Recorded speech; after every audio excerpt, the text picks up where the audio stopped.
lahko sem majčka na stran stopiš.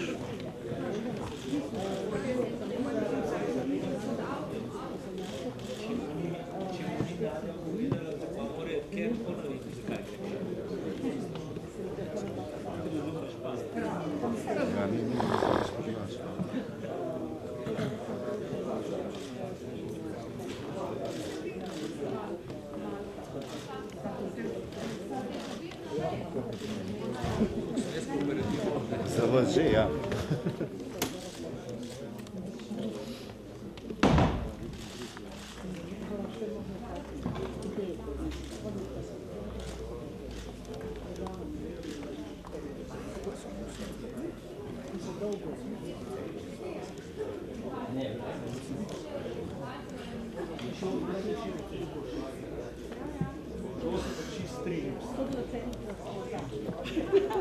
Kar se konfederacije tiče. Tako da.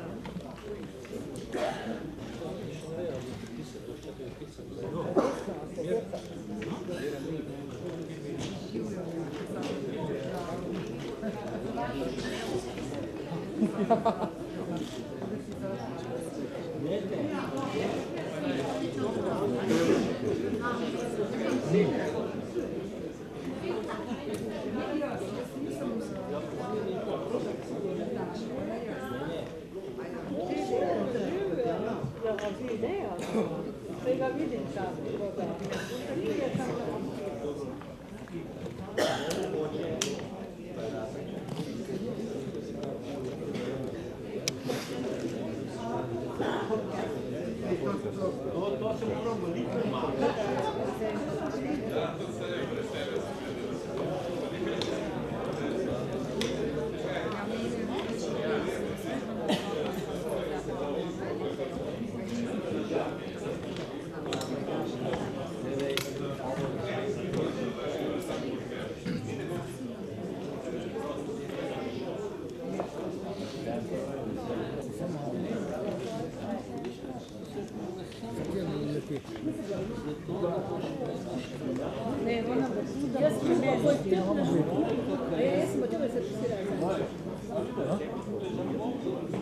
Daš mene?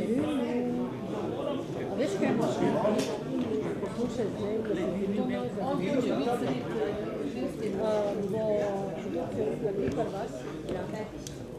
Sandi, kje vido? Vido? Lista se super pelala.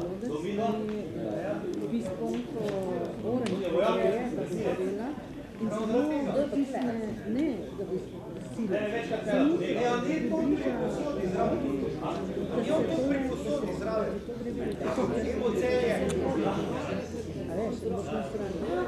Če ti pa spusti ta krize, bo pa v bistvu nog prerasti in pa rešaj. Dober dan, lepo pozdravljeni. Če dovolite, bi začeli. Malce že zamujamo, pa se poskušamo držati našega urnika. Kot ste seznanjeni, smo danes vabili podpisu, in sicer podpisu dogovora o ukrepih na področju stroškov dela in drugih ukrepih v javnem sektorju in tudi k podpisu aneksa kolektivni pogodbi za negospodarske dejavnosti v Republiki Sloveniji.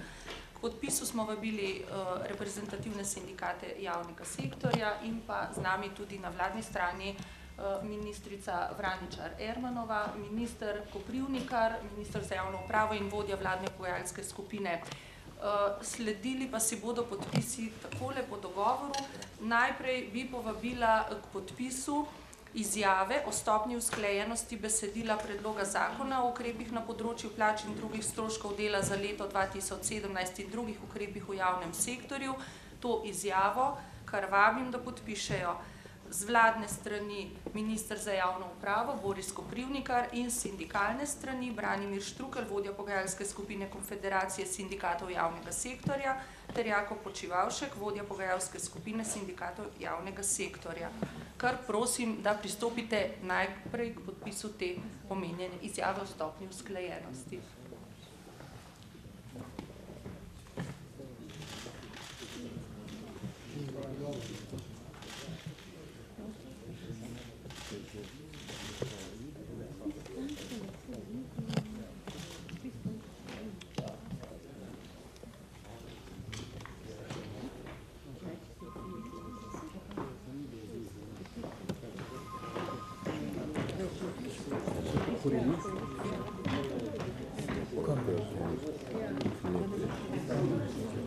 A telefon pa je šel eno. To bo zdaj šlo, no?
Hvala lepa. Sledi podpisovanje, to pa bi rekla, bo verjetno vzelo nekoliko več časa, ampak sledi podpisovanje dogovora o ukrepih na področju stroškov dela in drugih ukrepih v javnem sektorju.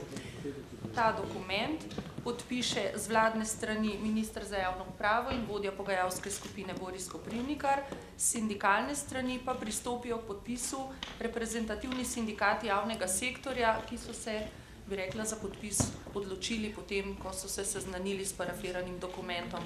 Tako da vas kar vabim k podpisu, sodelavke pa bodo malce pomagale pri tem, da bo to nemoteno potekalo.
Vse to, ne?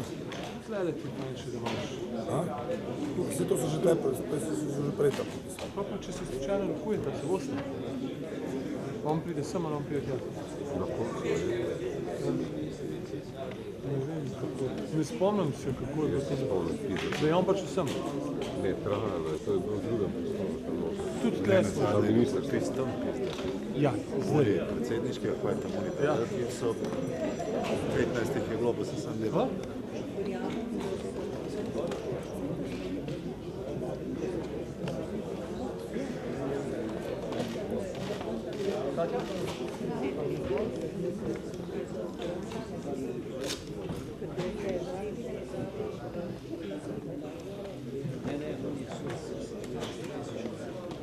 A ja? A ja, tamle so še eni, ki poznam. Tle z brado, tamle ti z brado.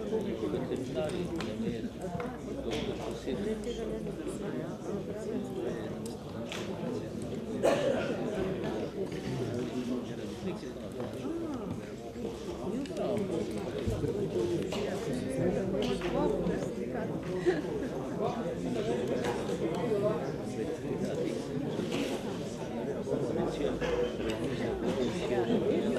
Če mi dovolite, predlagam, da gre v podpisovanje tudi še tretji dokument in to je aneks kolektivni pogodbi za negospodarske dejavnosti v Republiki Sloveniji, da ne izgubljamo časa. Ta dokument pa podpisujejo z vladne strani minister za javno upravo Boris Koprivnikar, potem ministrica za finance magister Mateja Vraničar Erman in pa dr. Anja Kopač Mrak, ministrica za delo, družino, socialne zadeve in enake možnosti, ki pa se je opravičila za danes in bo podpisala aneks naknadno tekom jutrišnjega dne, če imam pravo informacijo. Tako da bi kar tekoče nadaljevali, če se strinjate, da ne čakamo.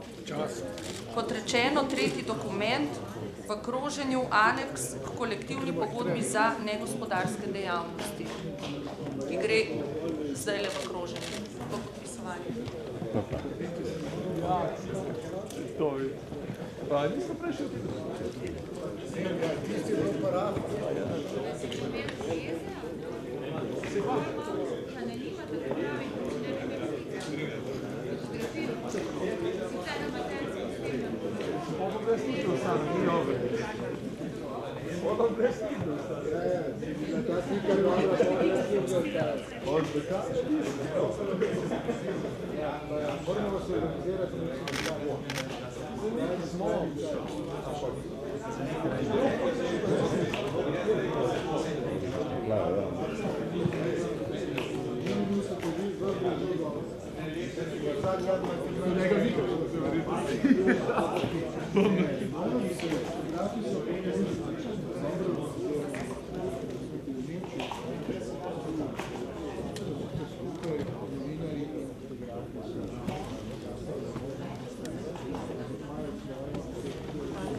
Da li ti drugam, ne?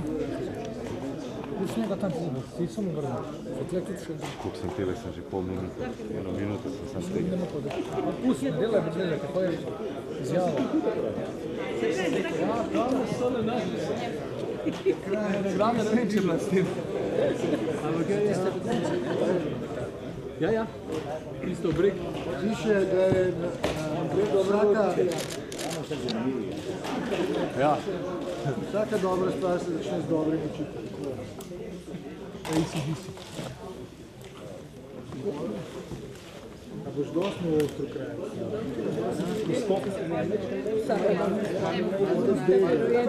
Profesional zame. Maj se roke se ti malo trese. Se mi to vidi. Grozo si. S pomarom aparat. Si bil, veš, da ne boš od tebe. Se tisto sem jaz mislil, proti žici. Super. Nešto pravi.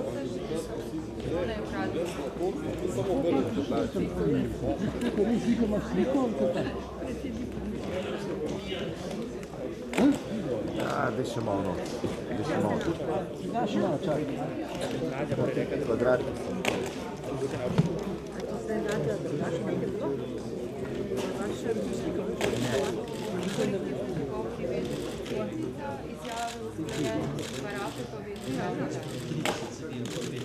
Razen kada je predsednica.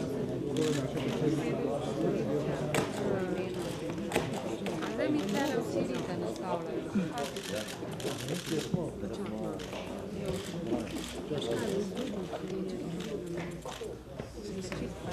Čisto ga, ja.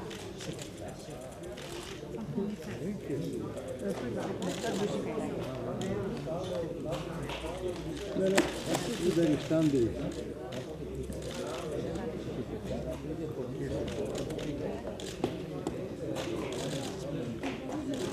motim.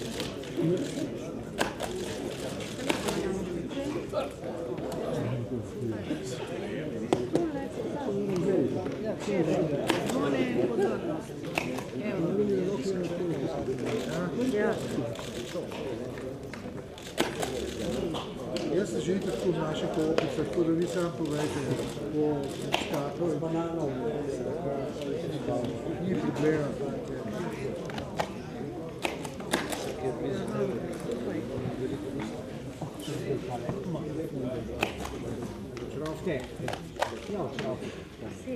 Ti bomo predstavljali. Ja, bravo. No, to pa vidiš nekdo, ki je že nekaj podpisal v live.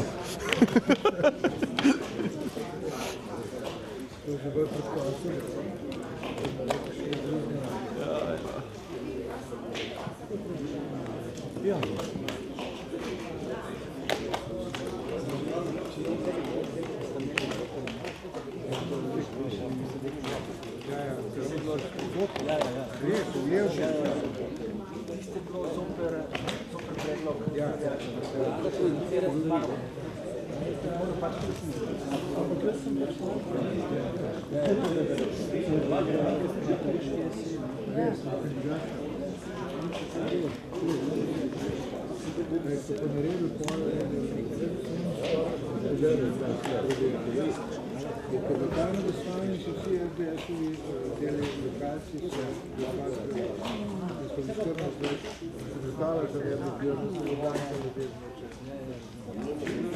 Ročno nas bi nesli, ker je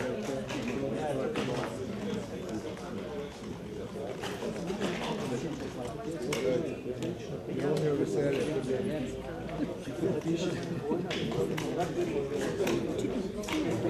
Upam, da zmaga, upam,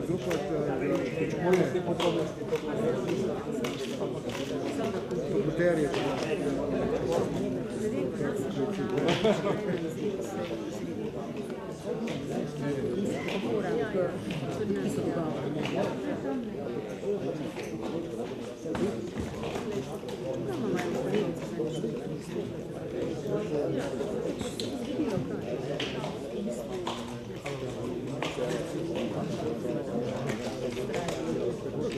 Morda samo še ena umestna informacija predstavnikom medijev.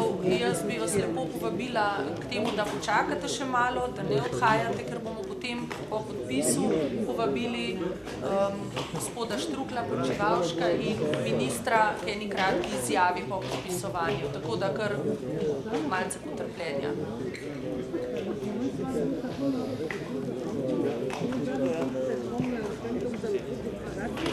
In sem potvorila na karte.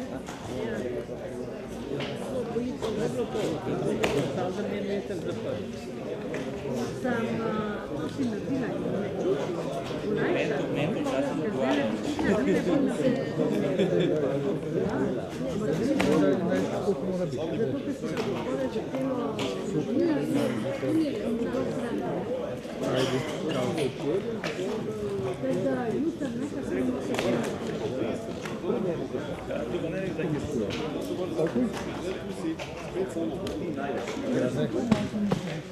Kratka izjava. Mi samo to skledava naprej, pojte v podjetje, podne dači nam,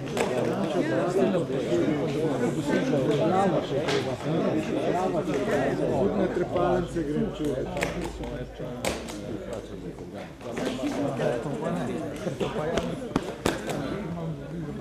Vidite pa še enkrat prosil za tole, če te smem. Jaz si pa ne upam obljubiti, da bi na trepalence držal.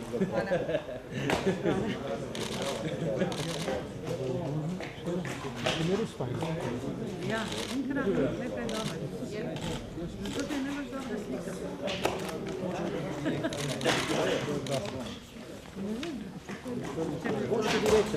Ja, slika v sliki, ne, tako malo drugače pride, ja.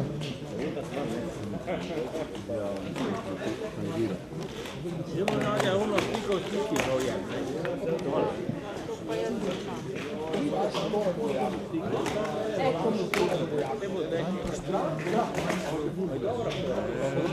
Bomo videli. Več mi pustiš, več si nastavil. Ne, ti si predstavljal, če me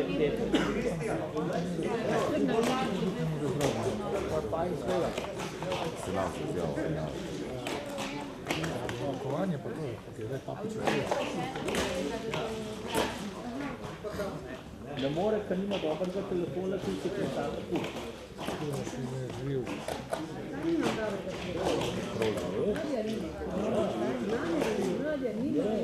Digi nogo. Gledala ali ste sam podpisvali se? Ne bojo dali izjavo. Bojo zdaj dali izjavo. Digi nogo. Prvi.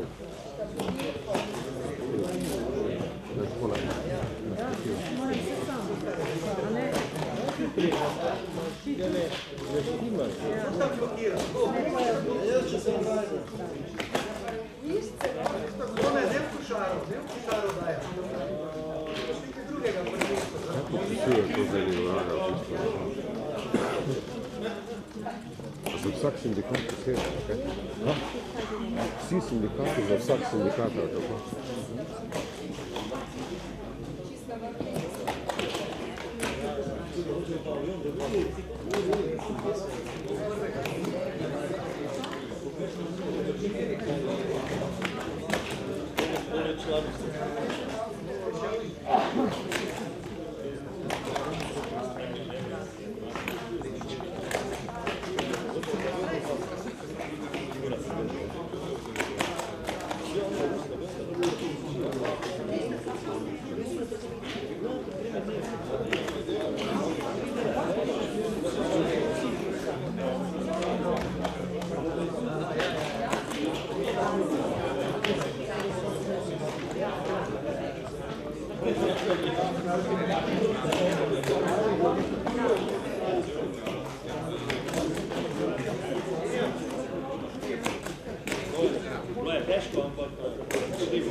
Se spomnil si časa, ko smo bolj pili šampanje.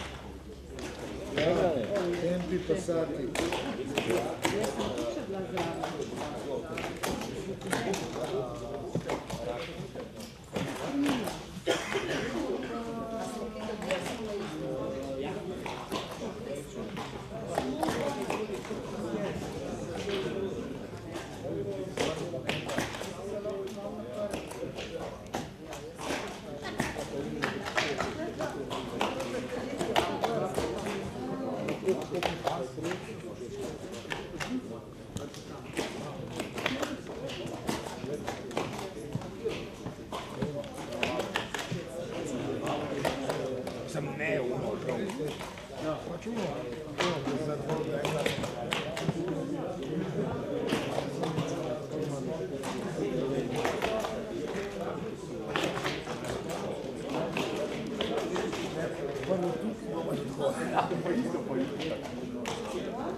Če se še oglasiš, poslušaj, če se še oglasiš, vsaka preberem, preden podpišem.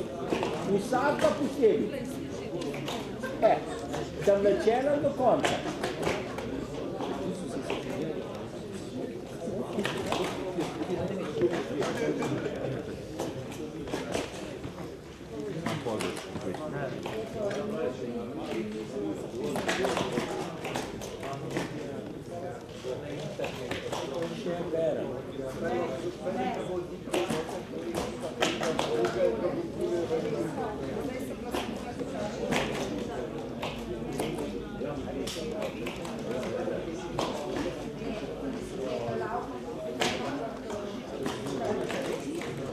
Še berem. Nič ne podpišem, še berem. Berem. Berem.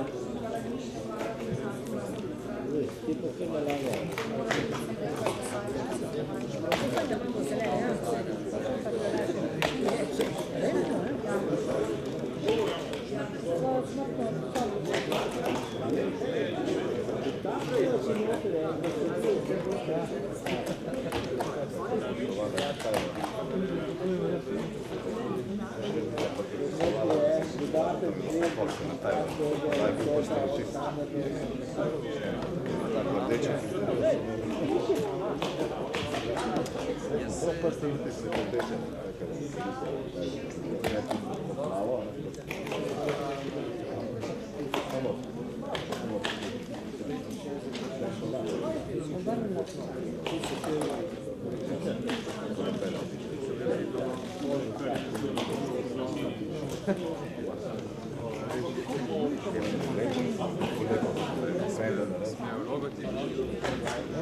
Mirovna pogodba.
Mislim, da smo zaključili s podpisovanjem, zato predlagam, da na tole stran tukajle, kjer ponavadi sedi minister oziroma vladna pogajalska skupina, vabim gospoda Počivalška in gospoda Štrukla, vodji sindikalnih pogajalskih skupin, in vabim h kratki izjavi po podpisu torej ministra Koprivnikarja, vodjo vladne pogajalske skupine, obe vodji sindikalnih pogajalskih skupin, in vabim k izjavi tudi ministrico za finance, gospo magistro Matejo Vraničar Erman, in seveda tudi k rokovanju.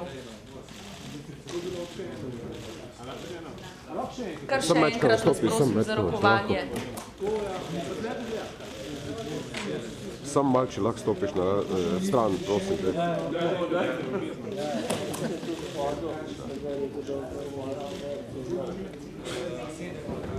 Kar prosim, če se usedete.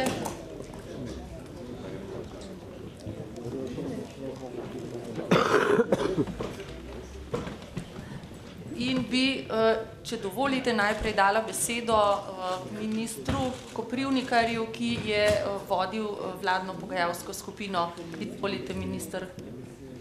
Hvala, Katja, za besedo. Hvala vodjema pogajalske skupine, hvala sodelavcem na vladni strani in seveda hvala vsem predstavnikom sindikatov javnega sektorja za dialog, ki je bil težek, oster, ampak v dialogu, v katerem smo vsi zastopali interese tistih skupin, zaradi katerih smo tukaj tudi postavljeni. Sem pa izjemno vesel, da smo ta pogajanja zaključili v dialogu in ne v konfliktu. Kajti le v dialogu se lahko gradi kaj novega in mislim, da smo to dolžni vsak svojim članom, državljanom in ne nazadnje tej državi. Jaz vsakič, ko se pogajanja uspešno zaključijo, sem seveda vesel, ravno z tistega razloga, ki sem prej povedal. Zaključili smo jih v dialogu. 3 stvari so mi pomembne v teh pogajanjih. Zaključili smo z finančnimi posledicami, ki so javno-finančno vzdržne, ne podirajo javnih financ. Drugič, zaključili smo jih v dialogu, kar pomeni, da socialni dialog teče naprej. In ta je zelo pomemben, ker edino tako bomo lahko prispevali k razvoju te države. In tretjič, zaključili smo ga z tistimi vsebinami, ki dejansko zmanjšujejo trenja znotraj plačnega sistema, ki jim rečemo plačne anomalije. In zaključili smo ga v razumevanju, da tisti sodelavki in sodelavci v javnem sektorju, ki so v najslabšem socialnem položaju, imajo prednost in so tudi najbolje obravnavani. Tako da menim, da so bile pogajanja koristna in da je njihov izplen dober za to državo in dober za javni sektor. Toliko vodom. Hvala lepa. Zdaj bi pa predala besedo ministrici za finance, še za en širši pogled, morda z javno-finančnega vidika, kar prosim za besedo. Hvala lepa, lep pozdrav vsem. Tudi svoje strani bi želela izraziti zadovoljstvo nad danes podpisanim dogovorom. Prinaša sicer nekaj dodatnih finančnih posledic za vse javne blagajne, vendar so te posledice obvladljive. In z podpisom dogovora mislim, da smo vsi pokazali, da nam je mar tudi za stabilnost v tej državi, kar nam je lahko dobra osnova za naprej. Pričakujem, da bomo v enakem duhu tudi nadaljevali pogovore v naslednjem letu, ko nas čakajo konkretni dogovori glede odprave anomalij. Upam, da bomo zmogli tudi toliko poguma, da se lotimo morebiti potrebnih sprememb v samem sistemu plačnem sistemu in v nadaljevanju, da dosežemo tudi končni dogovor za leto 2018. Pomembni koraki so bili storjeni že s tokratnim dogovorom, pričakujem pa na nadaljnji konstruktiven dialog med nami vsemi. Hvala lepa vsem. Hvala lepa. Zdaj pod besedi vabim gospoda Branimirja Štruklja, vodjo pogajalske skupine Konfederacije sindikatov javnega sektorja, kar prosim.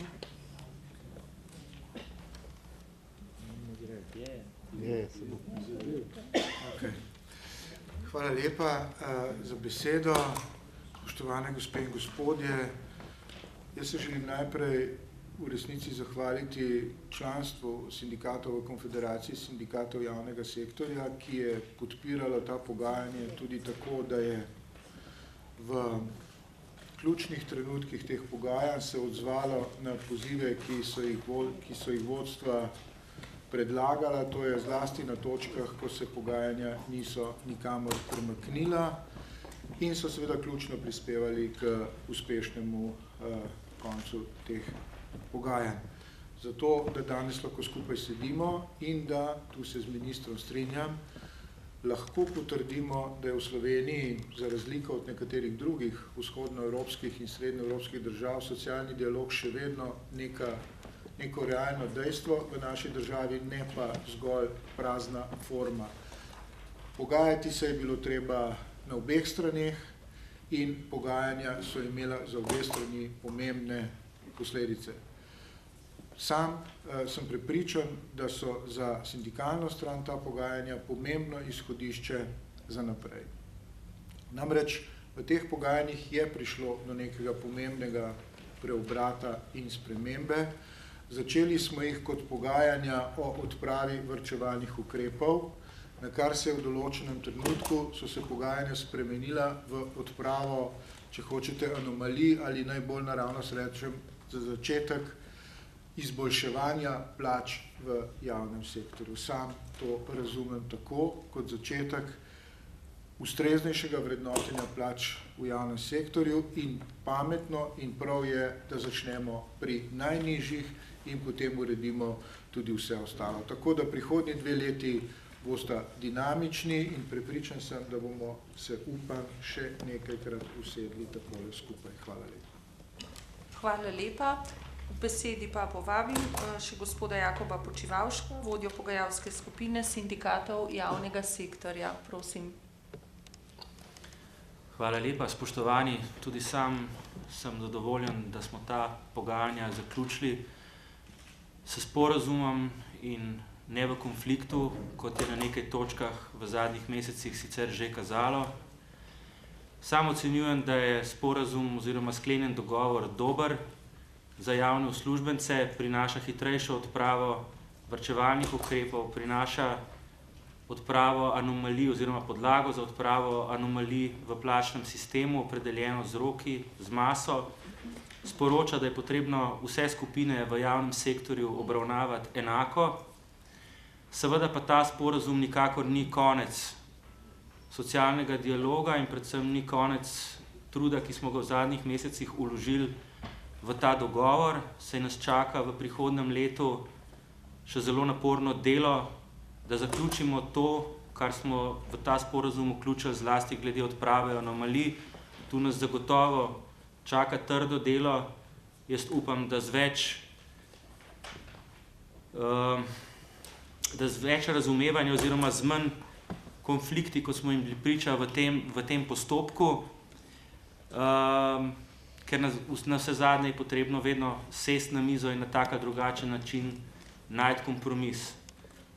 Še enkrat, po mojem mnenju, je ta kompromis, ki je bil dosežen, zelo dober in vesel sem, da so to prepoznali tudi sindikati, ki danes sedijo za to mizo in da je tudi kvorum za sklenitev tega dogovora danes takšen, kakršen je, in se ob tej priliki tudi zahvaljujem kolegom, ki so zlasti v zadnjih tednih dolge ure sedeli v tej dvorani, da smo ta kompromis lahko dosegli. Hvala. Hvala lepa. Jaz bi samo še ob zaključku povedala, gospod Počivavšek je omenil kvorum, podpisnikov dogovora je 29 strani sindikatov, 2 sindikata sta še napovedala podpis, torej skupaj 31 od 41, tako da je kvorum res dosežen. Z moje strani pa zahvala tudi vsem medijem, ki ste imeli potrpljenje, in vsem lepe praznike, govorcem pa najlepša hvala.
Tule prije ven, tu z te strani prije ven.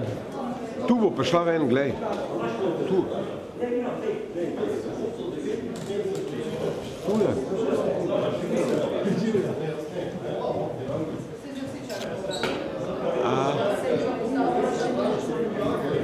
Hvala, ne, imamo hvala. Lahko začnemo? Ja.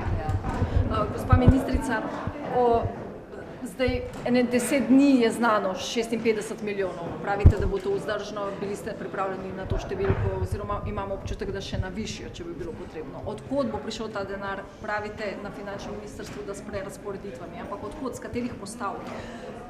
Poglejte, ta učinek 56 milijonov je učinek na vse javne blagajne, oziroma na celotno financiranje plač v javnem sektorju.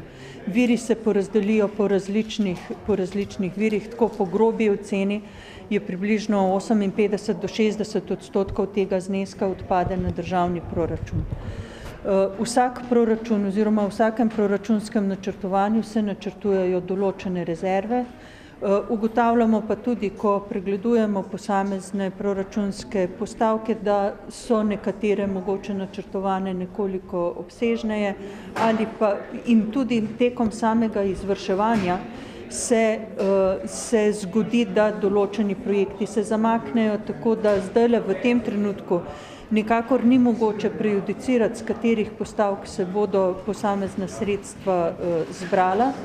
V skladu z zakonom o izvrševanju proračuna morajo, če gledamo samo državni proračun,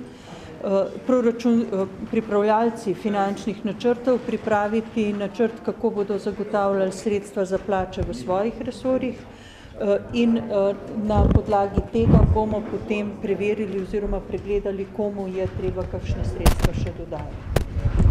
So investicije ogrožene ali so recimo tiste področja, ki jih je v parlamentu ob sprejemanju proračunov zagovarjal tudi premier Miro Cerar, varnost, zdravje? Absolutno ne. Še to, zdaj so se apetiti odprli, na vrata vlade trkajo številni, med drugim tudi upokojenci, koalicija oziroma koalicijska partnerja zdaj zahtevata regres za vse upokojence, kar je sicer že v koalicijski pogodbi podpisano. Je to sploh zmožno za naš proračun? V GZS-ju namreč že govorijo, da vlada pravzaprav odpira prazno denarnico. Boste lahko poskrbeli za vse te apetite?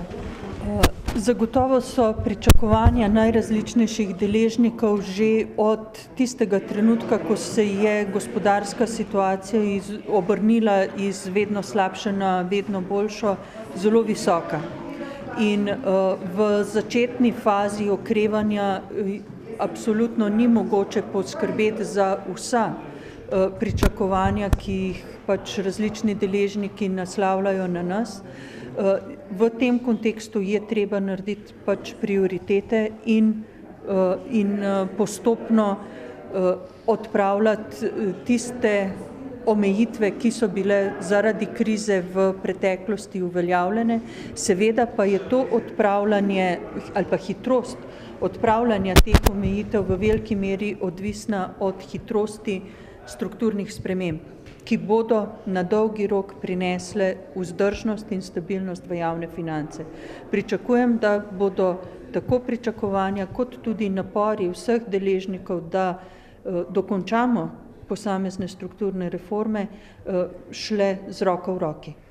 Lahko pričakujemo torej, da bodo upokojenci dobili vsi letni dodatek za regres prihodnje leto in koliko bi to znašalo v državni blagajni? V tem trenutku je letni regres določen z zakonom o izvrševanju proračuna. Zakon o izvrševanju proračunov za naslednje leto je sprejet v državnem zboru, določa točne zneske letnega dodatka za posamezne kategorije upokojencev. Karkoli dodatnega bi se dogovarjalo ali spremenilo, bo treba v bistvu narediti skozi spremembo zakona in verjetno tudi nekaterih drugih aktov. Ne bi želela prejudicirati morebitnih odločitev vlade na to temo. Ministrica, še to, če upoštevamo še občine, niste se dogovorili glede povprečnin še dokončno oziroma bojo ponovno pogajanja stekla, ker potrebujejo več denarja, kar se tiče občin? Torej, kar se tiče občin, moram reči, da so, bom rekla, pogovori o povprečnini za naslednji 2 leti bili septembra nekako zaključeni, smo pa v teh pogovorih že v septembru obljubili, da vkolikor bo z sindikati dosežen dogovor, ki bi pomenil znatne finančne posledice tudi za občinske proračune, da bomo v bistvu temu prilagodili tudi višino povprečnine. V ta znesek 56 milijonov finančnih učinkov dogovora, ki ga ves čas omenjamo, sodijo tudi plače, ki se zagotavljajo iz občinskih proračunov. Zelo različno je, en del je 14%, anomalije so nekoliko manj, tako da bomo natančen znesek ki odpade na občine, preračunali v naslednjih dneh. Za 4. januarja pa sem že predstavnike občinskih združenj povabila na sestanek, da se dogovorimo, kako ukrepati naprej. Treba je pa tudi vedeti, da te posledice ne nastanejo takoj s 1. januarjem oziroma z januarsko plačo, ampak tekom leta se bodo posamezne posledice tudi udejanile pri individualnih plačah, tako da imamo čas v januarju, da dogovorimo potrebne spremembe in potem tudi zakonske. Kolikšen je ta znesek? Občine govorijo o 11 milijonih evrov. Mislim, da je to pretiran znesek, ampak kot sem rekla, natančen izračun še pripravljamo skupaj z Ministrstvom za javno upravo. Mogoče samo še eno vprašanje kratko. Niso samo občine problem. Problem so seveda tudi, kaj bo z dogovorom glede zdravnikov, ne vemo, koliko bo to stalo vse skupaj. Se pravi, če bo prišel še letni dodatek, bo vse skupaj naneslo preko 100 milijonov evrov. Zanima me, ali bomo ta denar lahko prihodnje leto zagotovili, če uštejemo vse, kar še ni všteto notri. Zame je ključno izhodišče, na katerem temeljijo vse moje aktivnosti, zagotavljanje javnofinančne stabilnosti ob spoštovanju ustavnega fiskalnega načela in zagotavljanju tiste stabilnosti, ki pomeni osnovo za nadaljnjo gospodarsko rast. In v tej luči bom presojala vse nadaljne aktivnosti, ki bodo na teh področjih potekale. Številk pa še enkrat ne bi želela na pamet prejudicirati ali pa jih potrjevati, ki ste jih omenjali. Gospa ministrica, lahko samo še voščilo državljanom v letu 2017. 31. bomo objavili prispevek z voščili. Ste najpomembnejša ministrica te vlade, pa morda en stavek. Kaj želite vsem državljanom in državljankam v prihodnjem letu? Vsem državljanom in državljankam, vsem prebivalcem in prebivalkam Slovenije želim obilo poguma za potrebne spremembe, obilo modrosti za prepoznavanje pravih rešitev med praznimi besedami in veliko moči, da bomo tem pravim idejam lahko sledili. Hvala lepa. Hvala.